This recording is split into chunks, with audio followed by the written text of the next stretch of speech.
Okay, welcome friends. आज हम candlestick patterns के बारे में जानेंगे कि कैंडलस्टिक पैटर्न्स क्या होते हैं और फाइनेंशियल मार्केट में इन कैंडलस्टिक पैटर्न्स का क्या यूज होता है। सबसे पहले इंट्रोडक्शन की बात करते हैं। कैंडलस्टिक पैटर्न्स एक टूल है जिनका उपयोग टेक्निकल एनालिसिस में किसी स्टॉक्स, कमोडिटी और करेंसी के प्राइस के मूवमेंट को दर्शाने के लिए किया जाता है। अधिकांश टेक्निकल एनालिसिस्ट, जिनको हम ट्रेडर्स भी बोलते हैं, ये फाइनेंशियल मार्केट में प्राइस के मूवमेंट को और ट्रेंड्स को पहचानने के लिए इनका उपयोग करते हैं। दो या दो से अधिक कैंडल्स मिलकर एक कैंडलस्टिक पैटर्न को बनाती है। अधिकांश टेक्निकल एनालिसिस्ट अपने ट्रेडिंग कार्यों को निर्धारित करने के लिए इन पैटर्न्स का उपयोग करते हैं, क्योंकि ये कैंडलस्टिक पैटर्न्स यह अनुमान लगाने में मदद करते हैं कि भविष्य में किस एसेट्स की प्राइस किस दिशा में जाएगी, जिससे यह अधिकांश टेक्निकल एनालिसिस्ट के बीच एक पॉपुलर टूल बन जाता है। ओके, कैंडलस्टिक दो प्रकार की होती है, बियरिश कैंडलस्टिक और बुलिश कैंडलस्टिक। बियरिश कैंडलस्टिक किसे बोलेंगे? जब प्राइस हाई पे ओपन होती है और लो पे क्लोज होती है। और बुलिश कैंडलस्टिक किसे बोलेंगे? जब प्राइस लो पे ओपन होती है और हाई पे क्लोज करती है।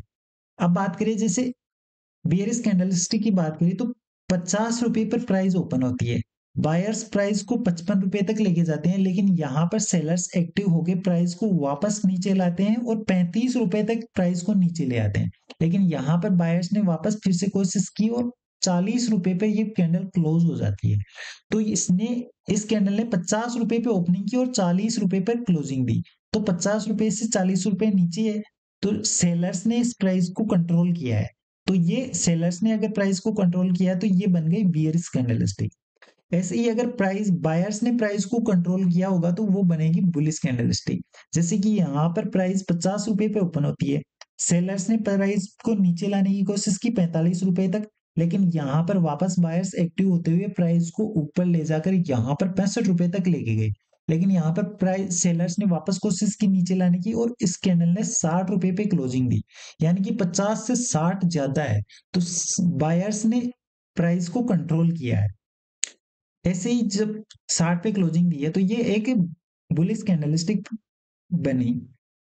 जो 60 से 65 का इसने हाई मारा, जो ये प्राइस ऊपर जाके वापस नीचे आई, तो जो ये विग बनी इसको बोलते हैं विग। और जो ये 50 से 60 के बीच का ये एरिया है इसको बोलते हैं बॉडी।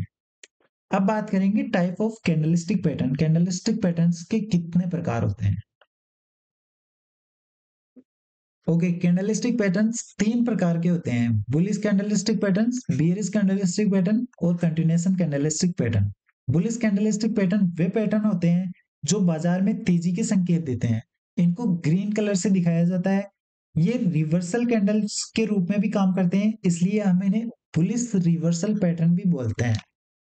यदि ये कैंडलस्टिक डाउन ट्रेंड में बनती है तो ये डाउन ट्रेंड को अप ट्रेंड में चेंज कर देती है। इसलिए ट्रेडर्स जब कभी भी यह बुलिश रिवर्सल पैटर्न दिखाई दे तो उनको सेलिंग पोजीशंस के लिए सतर्क रहना चाहिए। इसी प्रकार बियरिश कैंडलस्टिक पैटर्न भी होते हैं जो मंदी के संकेत देते हैं, मतलब डाउन ट्रेंड के संकेत देते हैं। ये इनको मुख्य रूप से रेड कलर में दिखाया जाता है। और अगर ये डाउन ट्रेंड में बनते हैं तो डाउन ट्रेंड से ये डाउन ट्रेंड को अप ट्रेंड में चेंज कर देते हैं। इसी प्रकार ये जो कंटिन्यूएशन कैंडलस्टिक पैटर्न की बात करें तो कंटिन्यूएशन कैंडलस्टिक पैटर्न वे पैटर्न होते हैं जो ट्रेंड को कंटिन्यू रखते हैं। अगर जैसे अप ट्रेंड चल रहा है तो अप ट्रेंड में अगर कंटिन्यूएशन कैंडलस्टिक पैटर्न बनेगा तो वो अप ट्रेंड को कंटिन्यू करेगा, जारी रखेगा। How to trade with candlestick pattern. Candlestick patterns के साथ ट्रेड कैसे करें? कैंडलस्टिक पैटर्न का उपयोग stock, futures, options, currency and other security market में एंट्री और एग्जिट के लिए किया जाता है। लेकिन कैंडलस्टिक के साथ ट्रेडिंग करते समय मार्केट का ट्रेंड, सपोर्ट, रेजिस्टेंस को भी ध्यान में रखना चाहिए। ये सभी फैक्टर मायने रखते हैं। मान लीजिए यदि आपने एक बुलिश इंगल्फिंग कैंडलस्टिक पैटर्न्स के साथ रेजिस्टेंस लेवल्स के पास में ट्रेड लिया तो इसकी प्रोबेबिलिटी है कि ये फेल हो जाएगा एंड आपका स्टॉप लॉस हिट कर देगा। अगर यहाँ पर आपने बियरिश इंगल्फिंग कैंडलस्टिक पैटर्न्स के साथ ट्रेड ले किया होता तो यह आपको टारगेट देता और आपकी ट्रेड सफल होती। इसलिए कैंडलस्टिक पैटर्न को फॉलो करते समय लेवल्स भी मायने रखते हैं। कई लोग ईएमए इंडिकेटर्स का यूज करते हैं, लेकिन मैं इनको यूज नहीं करता। यह आप पर निर्भर करता है। यदि आपकी एंट्री सही है तो आपका एग्जिट भी सही होगा, और यदि आपकी एंट्री ही गलत है तो आप इमोशंस, फियर ऑफ ग्रीड के कारण एग्जिट नहीं हो पाओगे।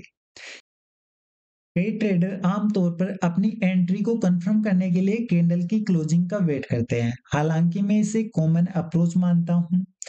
मैं कैंडल क्लोज होने के 20 सेकंड के अंदर ही ट्रेड में एंटर कर जाता हूं, क्योंकि ऐसी संभावना होती है जब प्राइस मूवमेंट तेजी से आता है तो कैंडल की क्लोजिंग के वेट करने से एक आइडियल एंट्री मिस हो जाती है। कैंडल के अंतिम क्षणों में, मतलब फाइनल मोमेंट में, एंट्री मेरा इन रैपिड मूव्स को कैप्चर करना होता है।